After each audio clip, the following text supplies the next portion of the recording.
मी विचार करत होतो की ह्या वीकेंडला आपण ट्रेकिंगला जाण्याचा प्लॅन करू शकतो. तिथलं वातावरण खूप छान असतं म्हणे हल्ली. नमस्कार. आज आपण एका भन्नाट गोष्टीबद्दल बोलणार आहोत, आर्क कटिंग आणि गाउजिंग. आता हे नाव जरा टेक्निकल वाटेल, पण याला वेल्डर्सचं इरेझर असंही म्हणतात. आणि का?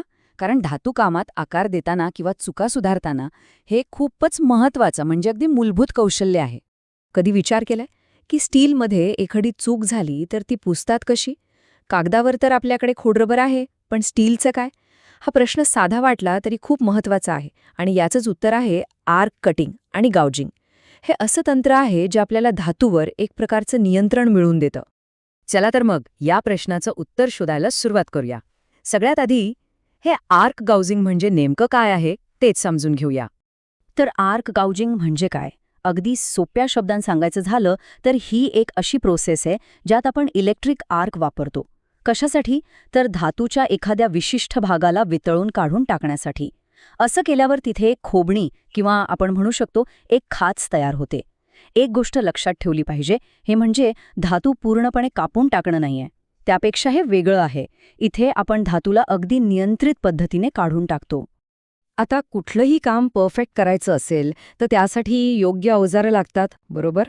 मग ह्या कामासाठी नक्की काय काय लागतं चला बघूया. तर इथे आपल्याला power source, cables, electrode holder, chipping hammer ही सगळी उपकरणं लागतात. पण या यादीत सगळ्यात महत्त्वाच्या गोष्टी कोणत्या? तर संरक्षणासाठी लागणारं साहित्य म्हणजे हेल्मेट, ॲप्रन, हातमोजे, सेफ्टी बूट्स आणि गॉगल्स.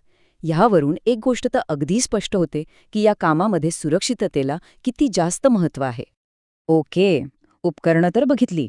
आता जरा या प्रक्रियेच्या सायन्सकडे म्हणजे त्याच्या मूळ गाभ्याकडे वळूया. हे आर्क गाउजिंग नेमकं काम कसं करतं? हे सगळ्यात जास्त अवलंबून असतं ते आपण कुठल्या प्रकारचा इलेक्ट्रोड वापरतो यावर. इथे बघा दोन मुख्य प्रकारचे इलेक्ट्रोड्स आहेत. पहिला आहे ऑक्सी आर्क कटिंग इलेक्ट्रोड.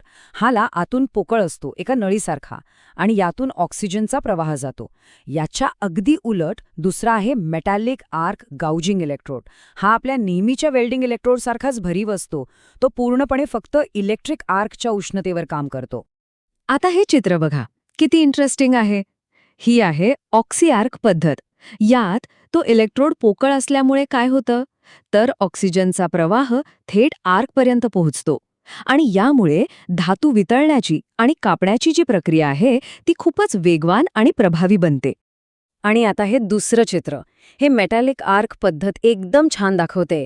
इथे बघा फक्त आणि फक्त त्या आर्कची जी प्रचंड उष्णता आहे तीच सगळं काम करते. तीच धातूला वितळवते आणि काढून टाकते आणि मग तिथे एक कर्व म्हणजेच एक कट तयार होतो.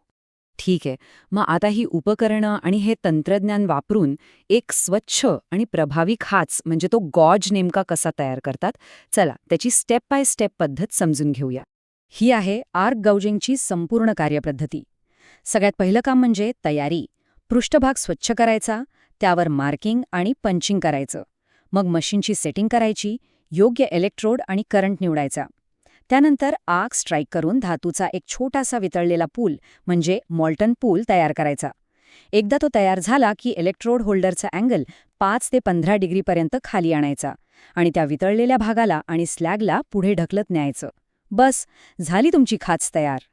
आता यातला सगळ्यात महत्त्वाचा मुद्दा कोणता असेल? तर तो म्हणजे हे अँगल किंवा कोन. हे बरोबर असणं खूप गरजेचं आहे. जसं या चित्रात दाखवलंय. सुरुवातीला तो मॉल्टन पूल तयार करण्यासाठी थोडा जास्त म्हणजे 20 ते 30 डिग्रीचा अँगल घ्यायचा आणि मग प्रत्यक्ष गाउजिंग करताना तो कमी करून 5 ते 15 डिग्रीवर आणायचा, ज्यामुळे आपल्याला खाचेवर पूर्ण नियंत्रण मिळतं. अचूक कामासाठी हे खूपच महत्वाचं आहे.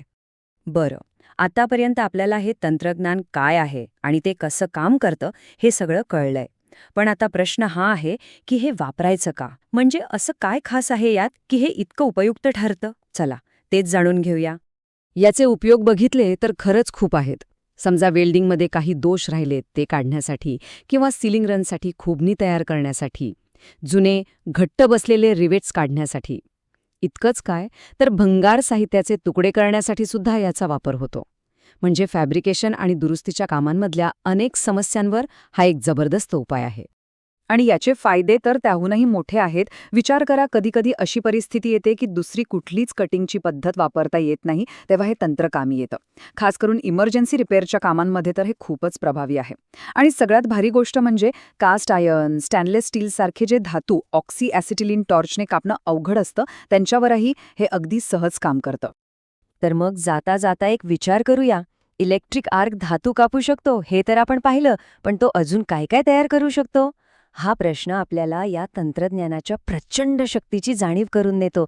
आणि नुसती जाणीवच नाही, तर वेल्डिंगसारख्या प्रक्रियांमध्ये त्याच्या क्रिएटिव्ह म्हणजे रचनात्मक क्षमतेकडेही एक इशारा करतो.